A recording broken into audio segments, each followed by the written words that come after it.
On Sunday, the news broke of the coronavirus hitting its first township in South Africa, and one case of COVID-19 was reported in the Khayelitsha township in the Western Cape. And of course, this has raised many concerns among citizens, as they rightfully should be concerned. Now, she has since been in isolation. That is the person who was found to test positive. We're now into day 5 of the lockdown in South Africa imposed by President Cyril Ramaphosa last week.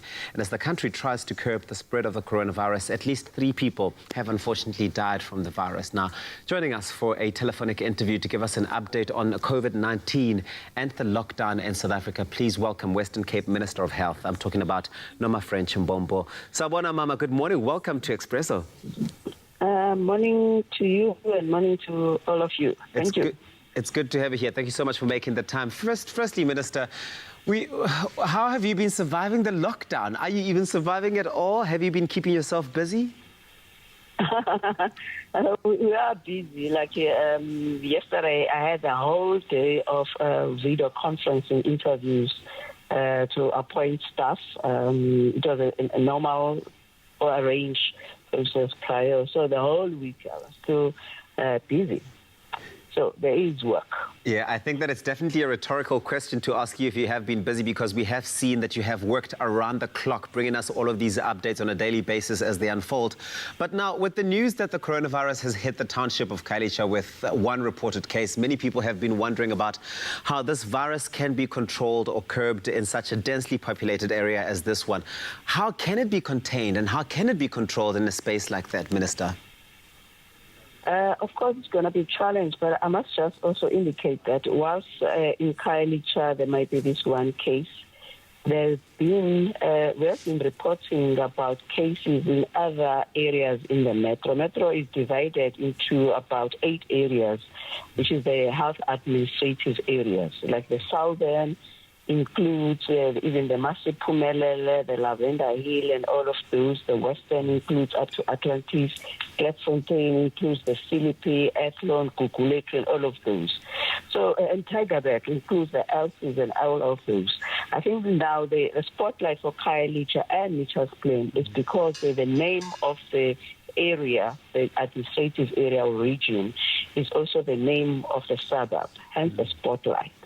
But just back to your question about it, the isolation is one part of it. In other parts of where we detected positive cases, people could be able to self-isolate because they are not in that same kind of an environment. They've got their own places.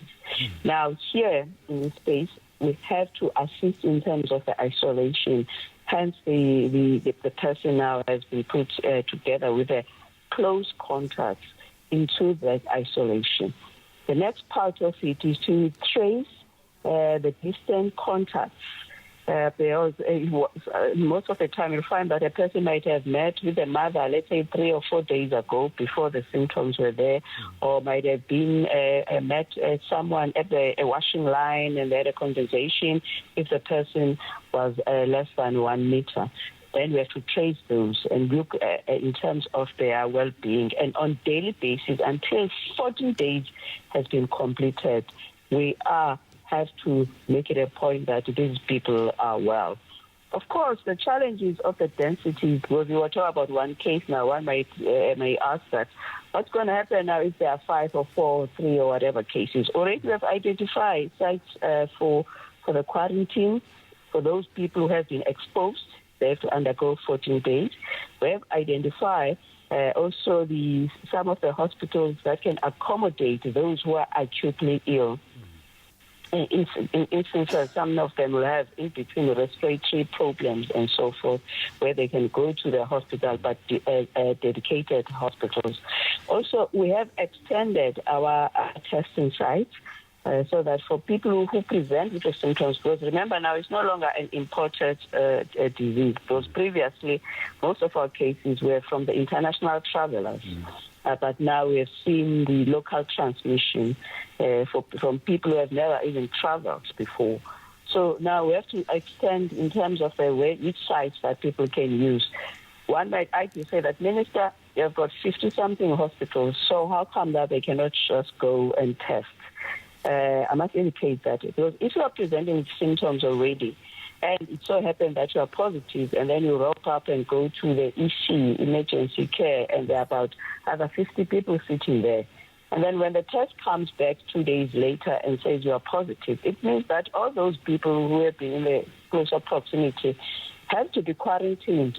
Just imagine now, if all the staff who were taking care of you also within the less than 1 meter proximity, that now they have to quarantine, mean that we'll have shortage of staff. That's why one is to call the hotline so that they can make an arrangement which facility where you can go to, so that they can make arrangements, whether you can go via the back door and then there will be that person who will be wearing protective clothing and so forth in case that you are infectious.